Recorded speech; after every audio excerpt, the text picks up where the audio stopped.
Qual o propósito da igreja? Qual a razão do nosso viver? O que Cristo de fato fez?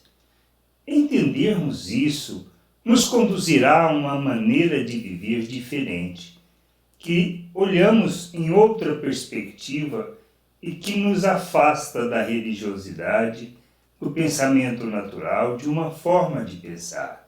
Pois toda a glória é a Deus por meio da igreja e por meio de Cristo Jesus. E entendermos isso é que nós caminharemos na jornada de maneira adequada, caminhando para a plena estatura de Cristo, para que toda a glória seja dado a Deus por meio da igreja e por meio de Cristo Jesus. Paulo, escrevendo aos Efésios, no capítulo 3, versículo 10 e 11, ele diz assim: "E isso aconteceu a fim de que agora, por meio da igreja, as autoridades e os poderes angélicos do mundo celestial conheçam a sabedoria de Deus em todas as suas diferentes formas." Deus fez isso de acordo com o seu propósito eterno. Ele realizou por meio de Cristo Jesus, o nosso Senhor. E no 20 e 21 diz assim: E agora que a glória seja dada a Deus, o qual, por meio do seu poder, que age em nós, pode fazer muito mais do que nós pedimos ou até mesmo pensamos. Glória a Deus por meio da igreja e por meio de Cristo Jesus, por todos os tempos e para todos sempre. Amém. Então, o que a gente observa nesse texto? Primeiro, que o que Deus faz e o que pode fazer por meio de nossas vidas é muito mais do que possamos pensar ou imaginar. E que pela igreja e por Cristo, toda a glória deve ser dada ao Pai. Entendermos que o propósito da igreja é glorificar o Senhor Jesus, é glorificar o nosso Deus. Nós temos que compreender de onde nós viemos, o que Deus fez em nossas vidas e por que devemos viver de certa maneira. Não se trata simplesmente de adotar uma atitude ou de realizar certas práticas para que a gente alcance algum favor de Deus, pois não é disto que nós estamos falando.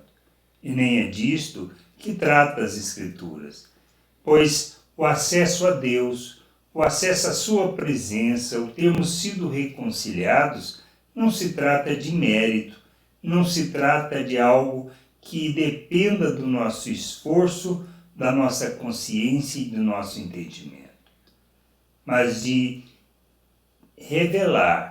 Deus revelar a nós sobre Ele, sobre sua vontade, e nós nos arrependermos e nos submetermos a essa vontade.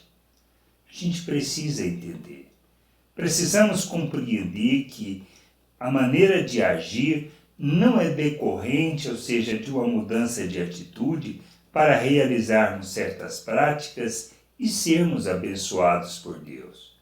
Mas precisamos entender que fomos feitos uma nova criatura, um novo ser, segundo a natureza de Deus, segundo o coração de Deus.